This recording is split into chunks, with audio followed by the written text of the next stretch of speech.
우리 옆 사람들과 함께 인사했으면 좋겠습니다. 만나서 참 반갑습니다. 우리 같이 한번 인사하시죠. 만나서 참 반갑습니다. 네. 네. 우리 홍 집사님이 목소리가 제일 막 철렁철렁하게 들리는 것 같습니다.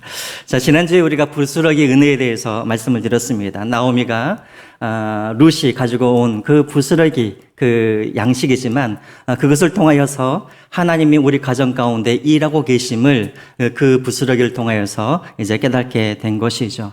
자, 그래서 이제 나오미가 이제 며느리 룻에게 너는 그 보아스의 밭을 절대 떠나가지 말라라고 그렇게 권면을 합니다.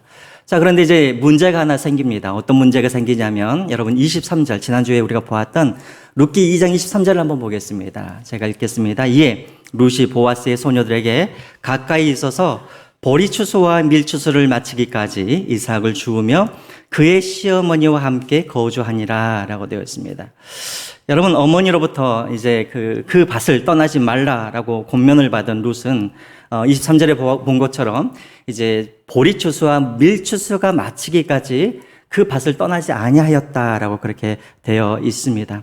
여러분, 보리추수와 밀추수는 이스라엘의 에서는 보통 4월달, 5월달, 6월달 약 3개월의 그런 시기를 말합니다. 다시 말하면 이 3개월 동안 이 룻은 다른 밭으로 가지 않고 이 보아스의 밭에 이제 머물면서 3개월 동안 계속해서 보아스를 만나고 보아스가 주었던 그 은혜를 누리면서 3개월 동안 그렇게 지냈다라는 것입니다. 자, 그런데 문제는 무엇이냐면 여러분 23절에 보면은 아무 일도 일어나지 않았다라는 거예요. 다시 말하면 나오미는 지금 보아스가 주었던 그 부스러기 은혜를 통하여서 분명히 이 보아스가 우리의 고일이 되어서 다 멸망해가고 있는 우리 가정을 다시 세워줄 것이라고 생각을 했는데 3개월이 지나고 이제 모든 추수가 다 끝나고 있음에도 불구하고 이 보아스가 움직이지 않았다라는 거예요. 청혼하지 않고 있더라는 것이죠. 자, 그래서 여러분 이제 3장에 보시면 이제 보아스가 움직이질 않으니까 나오미가 움직이기 시작합니다. 여러분 이제 1절을 우리 같이 한번 보겠습니다. 1절 같이 한번 읽어볼까요? 시작. 룻의 시어머니 나오미가 그에게 이르되 내 딸아 내가 너를 위하여 안식한 곳을 구하여 너를 복되게 하여 하지 않겠느냐라고. 여러분 여기서 이제 안식할 곳, 이 말은 무슨 말이냐면 이제 새로운 가정을 말을 합니다. 다시 말하면 이제 3개월이 지난 후 이제 추수가 거의 이제 마지막에 될 때쯤 해서 이제 시어머니 이 나오미가 룻을 불러놓고 룻아 이제는 네가 이제 새로운 남편을 만나서 결혼을 해서 새로운 가정을 그렇게 꾸려서 네가 복 받는 그런 인생이 되었으면 좋겠다라고 지금 그렇게 이야기를 하고 있는 것이죠. 자, 나오미가 지금 이렇게 말하는 이유가 있습니다. 아까도 말씀을 드렸지만 보아스가 움직이질 않으니까 이제 나오미가 움직이기 시작한 것이죠. 그러나 또 한 가지 이유가 무엇이냐면 여러분 이제 4월달, 5월달, 6월달 이 추수한 시기가 지나게 되어지면 이제 과부라든가 고아라든가 이런 사람들은 더 이상 양식을 구할 수 있는 방법이 없다라는 거예요. 자, 그러면 이제 나머지 9개월은 어떻게 살아야 되냐면 다음 추수할 시기까지 그동안 모아놓았던 3개월 동안 모아놓았던 이 양식을 가지고 그들은 근근히 그렇게 살아야 했다라는 것이죠. 자, 나오미가 생각하기에 나는 그렇게 살아갈 수가 있지만 내 사랑하는 내 며느리 룻은 그렇게 살아가기를 원치 않았다라는 거예요. 그냥 부스러기만 먹고 근근히 살아가는 그런 인생이 아니라 이제 그 부스러기의 은혜를 부어주었던 그 보아스와 결혼을 해서 풍성한 삶, 복된 삶을 살기를 원했다라는 것입니다. 자, 그래서 이제 그와 결혼을 시키기 위해서 나오미가 움직이기 시작했다라는 거예요. 여러분 제가 몇 년 전에 어떤 신문 기사를 보다가 어떤 중국집 여사장님과 이렇게 인터뷰하는 그런 기사를 한번 본 적이 있었습니다. 이 여자분은 어렸을 때 가장 좋아했던 음식이 짜장면이었다고 그래요. 그런데 이제 우리 옛날에는 뭐 짜장면을 늘 먹던 그런 음식은 아니었잖아요.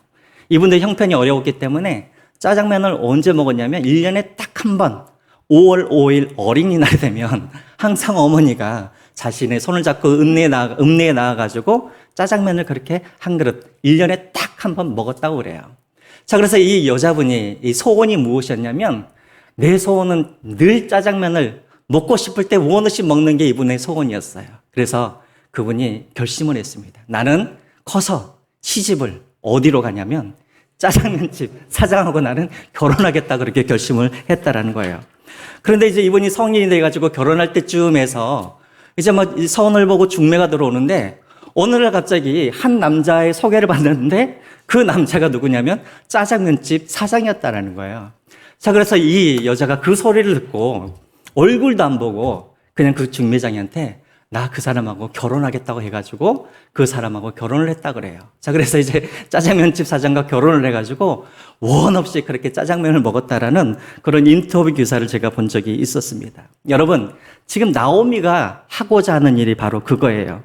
룻이 짜장면만 먹고 사는 인생이 아니라 짜장면집 사장과 결혼을 시켜서 늘 짜장면을 먹고 사는 그런 복된 인생으로 그렇게 살도록 하기 위해서 지금 룻을 그렇게 시집을 보내겠다라는 것이죠. 자, 그런데 이 계획이 무리한 계획이 아닌 게 무엇이냐면 짜장면집 사장인 보아스가 매일매일 짜장면을 공짜로 누구에게 주고 있는 거예요? 룻과 보아스에게. 그렇게 매일매일 주는 걸 보면서 이 나오미는 저 보아스도 우리를 지금 남다르게 생각하고 있구나라는 것을 알고 있었기 때문에 이 나오미는 이제 두 사람을 결혼을 시키기 위해서 지금 무엇인가를 하고 있다라는 것입니다.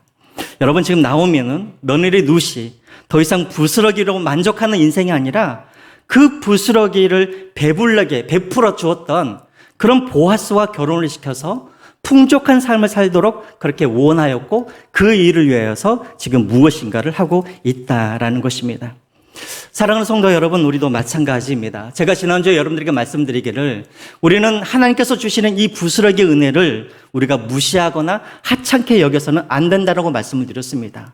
우리는 하나님께서 부어주시는 일상 가운데 부어주시는 그 부스러기 은혜를 우리가 먹으면서 우리는 하나님이 얼마나 우리를 사랑하시고 하나님이 얼마나 우리를 돌보고 계시고 또 그것을 통하여서 하나님이 우리의 아버지 되심을 우리는 깨달아야 된다라고 말씀을 드렸습니다. 하지만 여러분, 여기에서 우리가 조심해야 할 것이 있어요. 그것은 무엇이냐면 부스러기 은혜를 우리가 감사하면서 살아야긴 하지만 그러나 우리의 신앙은 부스러기 은혜에 만족하면서 사는 신앙은 되어서는 안 된다라는 것입니다. 다시 말하면 우리가 부스러기 은혜가 좋긴 하지만 그러나 우리 기도나 우리 신앙은 부스러기 은혜를 구하거나 부스러기 은혜에 만족하는 그런 신앙이 아니라 좀 더 나아가서는 그 부스러기를 제공해 주시고 그 부스러기를 우리에게 베푸시는 그 하나님을 구하고 그 하나님을 소유하는 그런 신앙으로 우리가 나아가야 한다라는 것입니다. 여러분 기억하십시오. 하나님께서 우리에게 주시는 매일 일상마다 주시는 그 부스러기 은혜는 우리 육신의 어떤 만족함을 줄 수는 있지만 그러나 우리의 인생의 그런 영혼의 목마름이라든가 그리고 우리 영혼의 그런 어떤 배불름이나 우리의 허기짐을 해결해 줄 수는 없다라는 것입니다. 정말 우리의 허기짐과 우리의 목마름을 해결해 줄 수 있는 것은 무엇이냐면 그 부스러기의 은혜가 아니라 그 부스러기를 제공해 주시는 그 하나님, 그 예수 그리스도를 우리가 만나고 소유하고 그 하나님과 동행할 때에 우리가 진정한 만족과 풍요로운 삶을 살 수가 있다라는 것입니다. 여러분, 이와 똑같은 이야기가 어디에 나와 있냐면 바로 요한복음 6장에 나와 있는 말씀이죠. 여러분, 요한복음 6장에 보면 어떤 사건이 나오냐면 오병이어의 기적이 나옵니다. 예수님께서 광야에서 5덩어리의 그런 떡과 2마리의 물고기를 가지고 이제 백성들에게, 이스라엘 백성들에게 그것을 제공해 주는 그런 기적이 나오죠. 자, 이 기적을 베풀고 나서 예수님은 제자들과 함께 어디로 가시냐면 가버나움이라는 곳으로 예수님이 떠나게 되어집니다. 자, 그런데 광야에서 이 기적을 경험했던 한 무리의 사람들이 예수님께서 가버나움에 가셨다라는 그 이야기를 듣고 이들도 배를 타고 예수님을 쫓아서 가버나움으로 건너가게 되어집니다.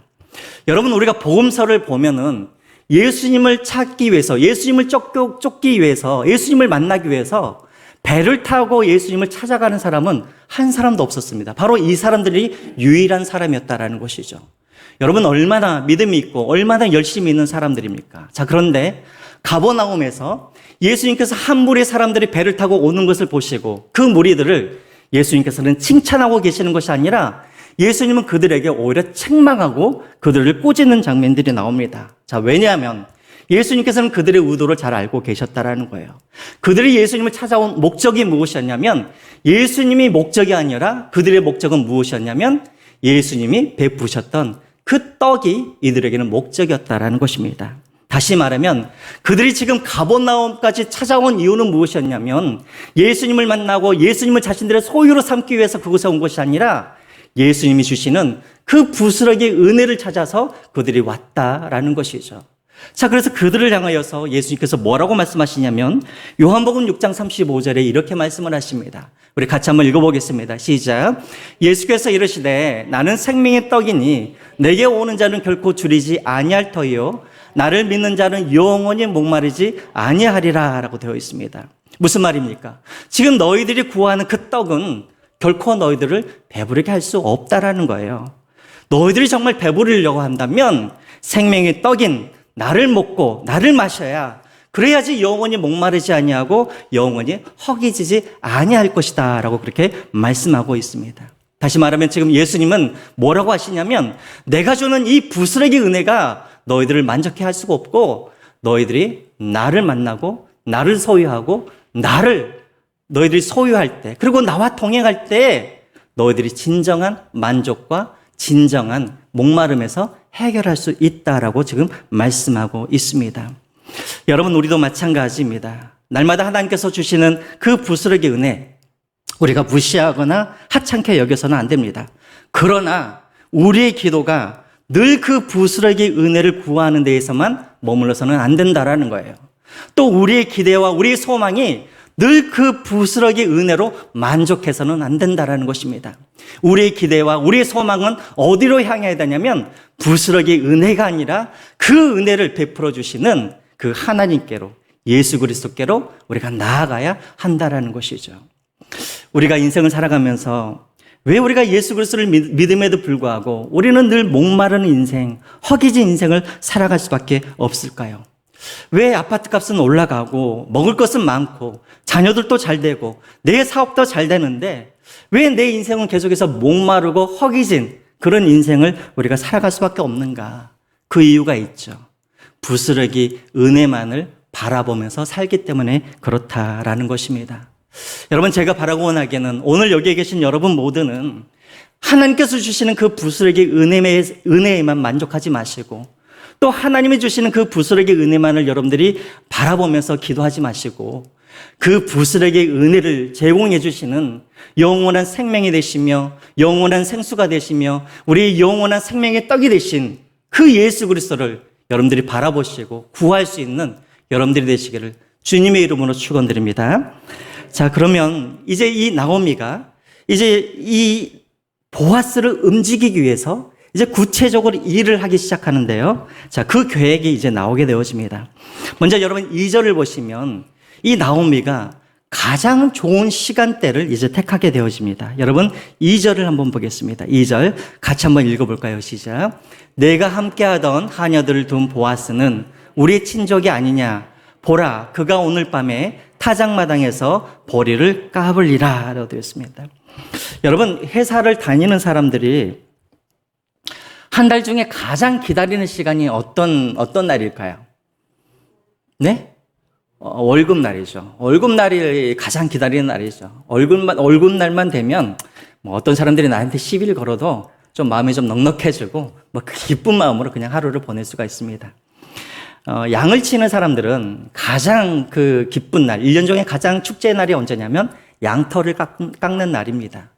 농사를 짓는 사람들에게는 1년 중에 가장 기다려지고 가장 넉넉하고 가장 기쁜 날이 언제냐면 바로 타작을 하는 날인 것이죠. 자, 오늘 여러분 2절을 보시면 타작마당에서 보리를 까불리라 라고 되어 있는데 여기서 타작마당에서 보리를 까불리라 라는 이 말은 무엇이냐면 타작을 하다라는 그런 뜻을 가지고 있습니다. 여러분, 이스라엘 백성들은 이 보리를 이제 다 이렇게 이제 추수를 하게 되어지면 이제 마지막 날에 그 모든 보리들을 갖다가 타작마당에 다 가지고 나와서 낮에 하는 것이 아니라 저녁에 이제 타작을 하기 시작합니다. 왜 저녁에 하게 되냐면 이스라엘은 낮에는 매우 덥고요. 바람이 불지 않습니다. 그런데 저녁이 되면은 저 지중해로부터 시원한 바람이 이제 불어오게 되어지죠. 자, 그때 타작마당에서 이제 타작을 하게 되어지면 이제 알곡과 쭉정이가 바람에 의해서 쉽게 분리가 되어지는 것이죠. 그러니까 저녁에 타작을 하게 되어집니다. 자, 그런데 이제 타작만 하는 게 아니라 이 저녁에 타작을 하게 되어지면 이 일이 끝나면 밤중에는 무엇을 하게 되어지냐면 1년 동안 수고했던 일꾼들, 또 그리고 타작했던 그런 종들, 또 1년 동안 일했던 자신들의 하인과 종들과 함께 이 밭주인이 무엇을 하냐면 잔치를 벌려줘요. 그러니까 그 밤에는 마음껏 술을 마시고 고기를 먹고 이런 축제를 벌려준다라는 거예요. 그러니까 한마디로 타작하는 그날은 어떤 날이냐면 밭주인으로서는 가장 기쁜 날이고 가장 넉넉한 날이고 또 동네적으로 봤을 때도 축제하는 날이 언제냐면 바로 이 타작을 하는 날이라는 것이죠. 자, 나오미가 왜 이 마지막 타작하는 이 날을 D-Day로 잡았냐면 이때가 바로 보아스가 가장 기뻐하고 가장 넉넉한 그런 날이기 때문에 그렇습니다. 그래서 무엇이든지 구하면 그때는 그 요청을 받아들일 수가 있기 때문에 이 나오미가 마지막 이 타작하는 시간을 D-Day로 잡아서 룻을 그 보아스에게 보낸다라는 것이죠. 자, 그런데 여러분, 룻을 그냥 보내지 않습니다. 3절 한번 보겠습니다. 3절 읽겠습니다. 그런즉 너는 목욕하고 기름을 바르고 의복을 입고 타작 마당에 내려가서 그 사람이 먹고 마시기를 다 하기까지는 그에게 보이지 말고라고 되어 있습니다.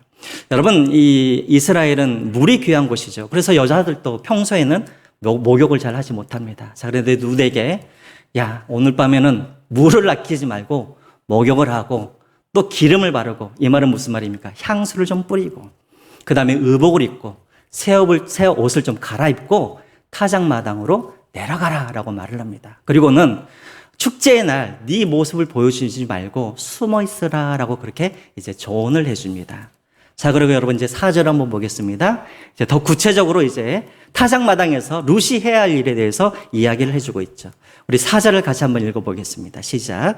그가 누울 때 그의 발치 이불을 들고 거기 누우라. 그가 내 할 일을 내게 알게 하리라 하니. 여러분, 타작하는 이 시기가 되어지면 남자들은 대부분 성 안에서 잠을 성 안에서 자는 것이 아니라 타작마당에서 거의 남자들은 대부분 잡니다. 자, 왜 그럴까요, 여러분? 왜 남자들이 타작하는 그 기간 동안에는 밖에서 텐트를 치고 잠을 잘까요? 아이고, 예, 맞습니다. 예. 아유, 한 번만에 맞히시니까 그냥.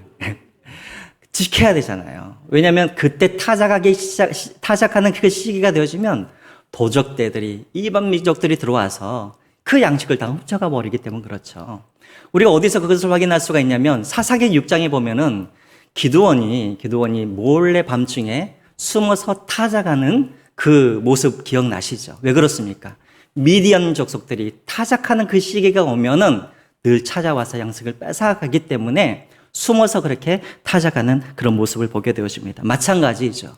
자, 밤에 이 남자들이, 보아스도 마찬가지입니다. 타작을 하고 나서 이제 축제를 끝내고 나서 집으로 돌아가는 것이 아니라 이 양식을 지키기 위해서 타작 마당에서 텐트를 치고 거기서 잠을 잔다라는 거예요. 자, 이 사실을 누가 알고 있었냐면 나오미가 그 사실을 알고 있었다라는 것이죠. 그래서 룻에게 뭐라고 말하냐면 보아스가 어디 텐트로 들어가고 있는지를 잘 보고 있다가 니도 따라가서 그 텐트 안으로 들어가라는 거예요. 그리고 이제 보아스가 잠을 자고 있을 때 네가 몰래 들어가서 보아스가 덮고 자고 있는 그 이불을 제치고 그 다음에 보아스 발치에서 네가 누워 있으라라고 그렇게 이야기를 합니다. 자, 이 말은 무슨 말이냐면 뭐 학자들 간에는 여러 가지 많은 그런 이야기가 있지만 한마디로 말을 하면은 그 보아스에게 청혼하는 그런 의미를 가지고 있습니다. 이불을 들쳐서 발치에서 누워있다라는 말은 무슨 말이냐면 당신이 나를 취해도 좋습니다. 당신에게 내가 결혼을 요구합니다. 이런 의미를 가지고 있다라는 것이죠. 자, 그러면 이제 뒤에 뭐라 그럽니까? 그렇게 하면 보아스가 내가 할 일을 내게 알게 하리라라고 그렇게 말을 하죠. 이 말은 무엇이냐면 네가 그렇게 하고 있을 때 보아스가 판단을 할 거라는 것이죠.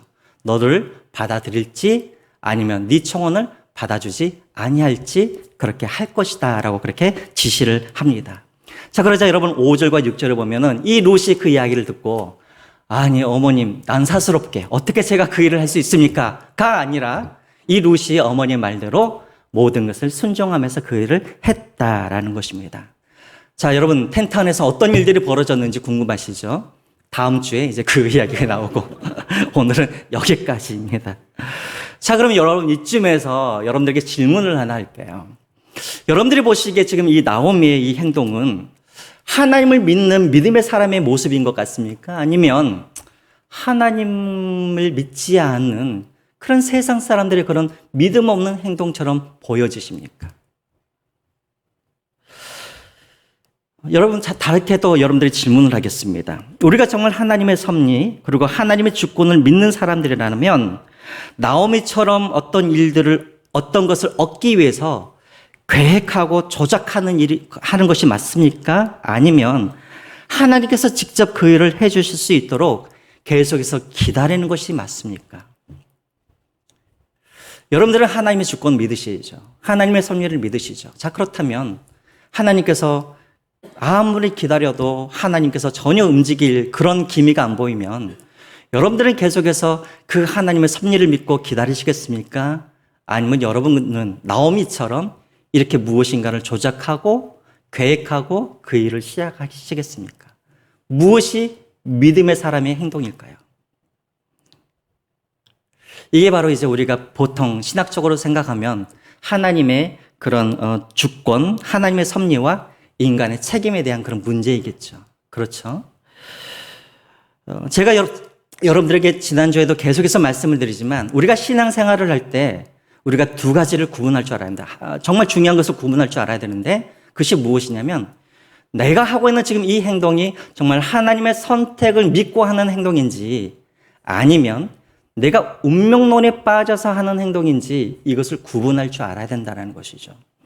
여러분, 운명론이라는 것은 다른 게 아니에요. 운명론이라는 게 무엇이냐면 하나님이 모든 것을 다 주관하시니까 우리 인간들은 할 일이 하나도 없으니까 이것을 믿고 아무 일도 하지 않는 것이 바로 운명론이라는 것이죠. 그래서 여러분, 운명론은 어떤 특징이 있냐면 은혜 만능주의에 빠져 있습니다, 사람들이. 자꾸.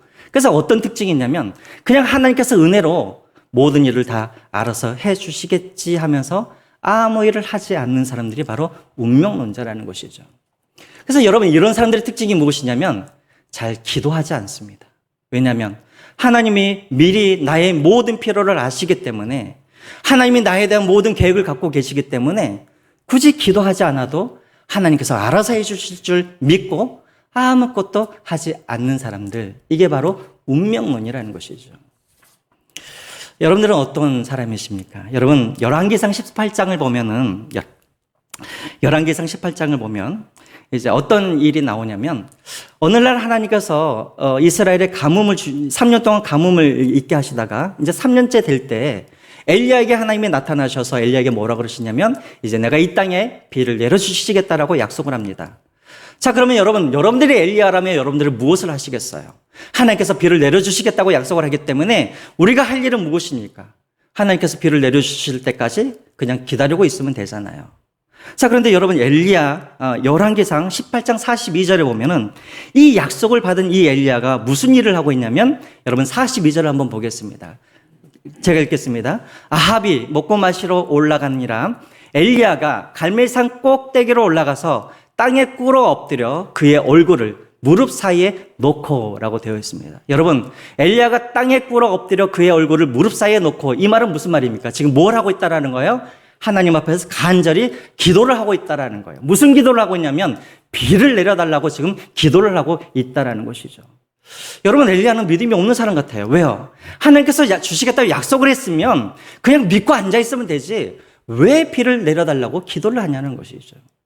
자, 근데 이와 비슷한 또 사건들이 있습니다. 여러분, 사도행전 1장에 보면은 예수님께서 제자들과 함께 계시다가 이제 승천하실 때 제자들에게 무엇을 약속하시냐면 내가 너희들에게 성령을 주시겠다고 약속하시면서 너희들은 이 예루살렘을 떠나지 말라라고 그렇게 명령을 하시죠. 자, 그러면 믿음 있는 그런 제자들이라면 뭐만 하면 됩니까? 성령이 내려주시도록 기다리고 있으면 되는 것이죠. 자, 그런데 여러분, 사도행전 1장 13절과 14절 한번 보시기 바랍니다. 사도행전 1장 13절, 여기에 보시면 지금 12제자의 이름이 나오고요. 제가 다 읽진 않겠습니다. 그리고 14절 한번 보여주십시오. 같이 한번 읽어보겠습니다. 시작. 여자들과 예수의 어머니 마리아와 예수의 아우들과 더불어 마음을 같이하여 오로지 뭐에 힘쓰더라? 기도에 힘쓰더라고 되어 있죠. 여러분, 제자들이 지금 제자들과 여인들과 그리고 많은 사람들이 하나님 예수님께서 약속하셨던 그 성령을 기다리면서 그냥 기다리고 있었던 것이 아니라 무엇을 하고 기다렸다고요? 기도하면서 기다렸다라는 것이죠. 그럼 여러분, 이 사람들은 하나님의 약속을 의심스럽기 때문에 기도를 하고 있는 것일까요? 왜 기도를 하면서 기다리고 있습니까? 그 해답이 어디에 나와 있냐면 여러분, 에스겔 36장에 보면은 그 해답이 나와 있습니다.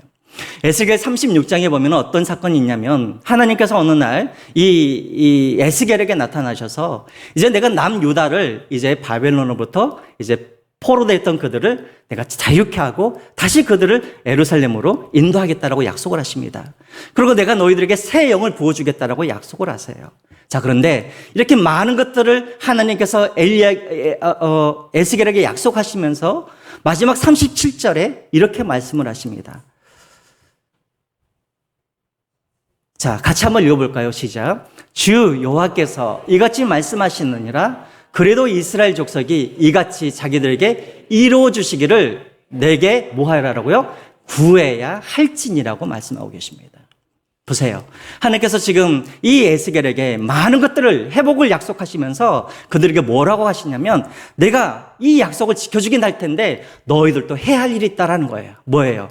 나에게 구하라는 거예요. 간구하라는 거예요.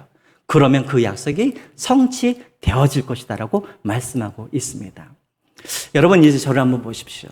하나님이 우리에게 언약을 보여주시고 또 어떤 약속을 보여주시고 또 어떤 하나님의 뜻을 보여주셨을 때는 내가 이 모든 것을 내가 지켜줄 테니까 내가 이룰 테니까 너희들은 기도할 필요가 없다라고 말씀하시는 게 아니에요.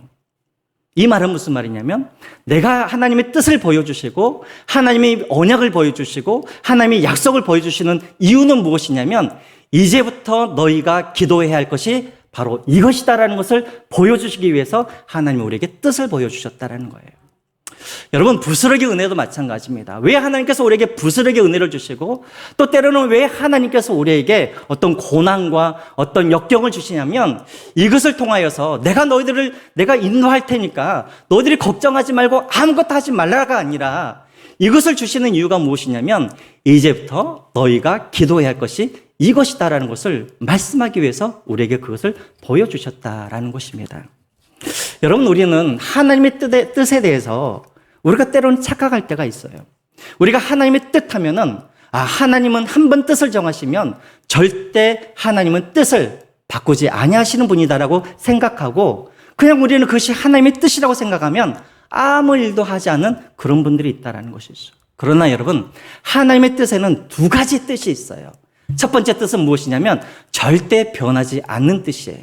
이것은 우리가 아무리 하나님께 기도하고 아무리 우리가 노력하고 수고해도 그 뜻을 우리가 꺾을 수는 없는 뜻이 있어요. 우리가 성경에 읽어보면 그런 뜻은 대부분 어떤 뜻이냐면 하나님께서 어떤 사람을 구원하시고자 하셨을 때 또 하나님께서 어떤 민족을 구원하고자 하셨을 때 어떤 구원과 관련된 그 뜻들은 아무리 우리가 기도를 하고 아무리 우리가 방해를 해도 그 뜻을 바꿀 수는 없어요. 근데 여러분, 성경에 또 많은 곳에서는 또 어떤 것을 발견하게 되냐면 하나님께서 한번 뜻을 정하셨지만 그 백성들의 기도를 들으시고 그 뜻을 바꾸시는 경우를 우리가 많이 볼 수가 있죠. 자, 여러분, 그 대표적인 사건이 어떤 사건입니까? 출애굽기 32장에 보면은 이스라엘 백성들이 이 시내산 아래에서 황금 송아지를 이렇게 우상을 섬기면서 그렇게 우상을 섬기는 그런 모습들이 나오죠. 자, 하나님께서 너무나 분노하셔서 이들을 내가 다 진멸하겠다라고 하나님께서 말씀하셨을 때 그 뜻을 이제 모세에게 보여주자 모세가 그것이 하나님의 뜻입니까? 그러면 죽이십시오가 아니라 모세가 어떻게 합니까? 그 뜻을 붙잡고 하나님 그 뜻을 돌이켜 주십시오라고 자신의 생명을 걸고 하나님 앞에 기도를 하죠. 자, 그렇더니 여러분 출애굽기 3장 14절을 보십시오. 출애굽기 32장 14절을 한번 보시기 바랍니다. 한번 같이 읽어볼까요? 시작. 여호와께서 뜻을 돌이키사. 그렇죠?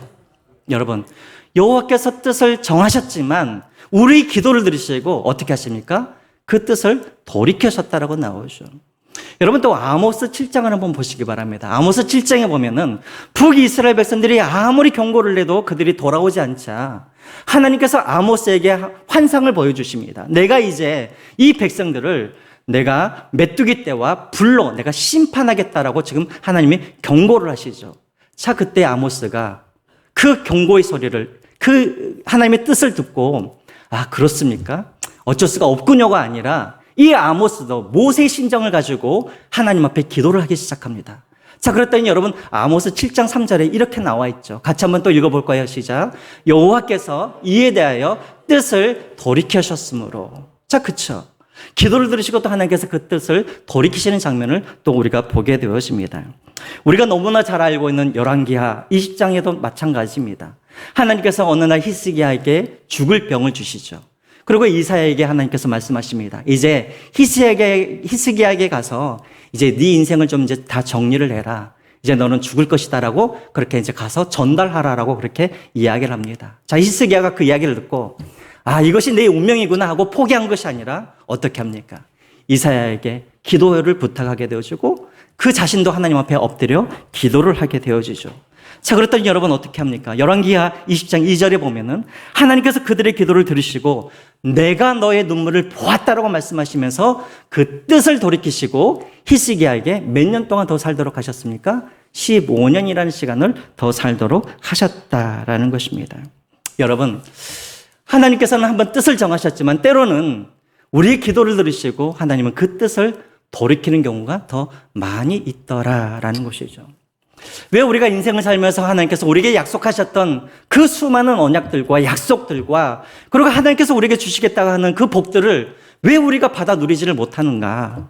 야고보서 4장 2절에 이렇게 말을 하고 있습니다. 여러분 제일 마지막을 한번 읽어볼까요? 시작. 너희가 얻지 못함은 뭐하지 않기 때문이라고요? 구하지 아니하기 때문이라는 것이죠. 우리가 하나님 앞에 구하지 않기 때문에 하나님께서도 일하지 아니하시고 그래 하기 때문에 하나님께서 우리에게 약속하신 그 많은 풍성한 삶들을 그 복들을 누리지 못하고 가난하게 영적으로 가난하게 그렇게 살아가는 그런 사람들이 많이 있다라는 것입니다. 그러므로 여러분 히브리서 4장 16절에는 이런 말씀이 있습니다. 우리 히브리서 4장 16절 말씀 또 같이 읽겠습니다. 시작. 그러므로 우리는 국률하심을 받고 때를 따라 돕는 은혜를 얻기 위하여 은혜의 보호자 앞에 담대히 나아갈 것이니라. 무슨 말입니까? 때를 따라 돕는 은혜를 얻기 위해서 너희는 그냥 가만히 있어라가 아니라 어떻게 하라고요? 은혜의 보호자 앞에 나아가라는 거예요. 무슨 말입니까? 기도함으로 하나님 앞에 나아가라는 것이죠. 그래야 하나님의 은혜를 너희들이 받게 될 것이라는 것이죠. 마태복음 11장 12절에도 똑같은 말씀이 있습니다. 같이 한번 또 읽어보겠습니다. 시작. 세례 요한의 때부터 지금까지 천국은 침노를 당하나니 침노하는 자는 빼앗느니라. 무슨 말입니까? 천국은 저절로 오는 나라가 아니라는 거예요. 우리가 기도하고 우리가 사모하고 우리가 구할 때 그 천국이 우리의 것이 될 수 있다는 것을 말씀하고 있습니다. 여러분, 나오미가 정말 운명론에 빠진 사람이었다면 추수할 때가 다 마치고 3개월이 다 지났음에도 불구하고 보아스가 아무 일도 하지 않은 것을 보면서 이것이 정말 하나님의 뜻이구나. 우리가 보아스가 고엘이 될 줄 알았는데 이게 하나님의 뜻이 아니었나 보다 하면서 포기했을 거예요. 그렇지만 이 나오미는 운명론을 믿는 사람이 아니라 하나님의 섭리를 믿는 사람이었다라는 거예요. 그래서 하나님께서 반드시 자신의 가정을 회복시켜 줄 것을 기대하면서 그녀는 가만히 있었던 것이 아니라 보아스가 움직이도록 이 나오미는 일을 하기 시작했다는 거예요. 여러분, 이것을 가장 잘 보여주는 그 말씀이 이사야서 62장에 나와 있습니다. 여러분 이사야서 62장 6절과 7절 말씀 또 같이 한번 읽어볼까요? 시작. 예루살렘이여 내가 너의 성벽 위에 파수꾼을 세우고 그들로 하여금 주야로 계속 잠잠하지 않게 하였느니라. 너희 여호와를 기억하시게 하는 자들아 너희는 쉬지 말며 또 여호와께서 예루살렘을 세워 세상에서 찬송을 하시기까지 그로 쉬지 못하게 하라. 여기서 그로 쉬지 못하게 하라는 말은 무슨 말이냐면 하나님으로 쉬지 못하게 하라라고 그렇게 지금 말하고 있다는 거예요.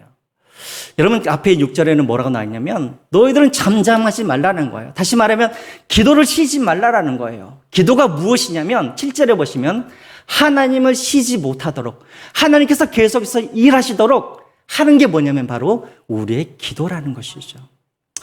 우리 성도님들 같은 경우에는 이런 분들도 계실 거예요. 아니 하나님도 피곤하실 텐데 쉬게 해야지. 하나님을 일하게 하시면 어떡해. 하나님이 계속 쉬지도 않고 일하시다가 간이라도 나빠지시면 어떻게 하면서. 그래서 기도하지 않는 분들도 있을 것 같아요. 여러분 기도는 뭐냐면 하나님이 쉬지 아니하시고 우리를 위하여 나를 위하여 일하시도록 하나님을 움직여가는 것이 바로 여러분 기도라는 것입니다. 여러분 쉬지 않으시는 여러분들이 되었으면 좋겠습니다. 여러분들이 쉬지 않고 기도하시면 하나님은 역시도 쉬지 아니하시고 하나님이 여러분들에게 약속하셨던 그 언약들 하나님께서 여러분들에게 주시겠다고 약속하신 그런 풍성한 삶들을 우리도 받아 누릴 수가 있다는 것입니다. 그러면 오늘부터 새벽 기도에도 나오시고 수협에도 나오시고 또 여러분들이 계시는 그 직장에서 계속해서 쉬지 마시고 기도하시기 바랍니다. 그러면 하나님도 쉬지 아니하시고 여러분들의 구원을 위해서 하나님도 일하게 되실 것입니다. 여러분 우리 찬양하시면서 우리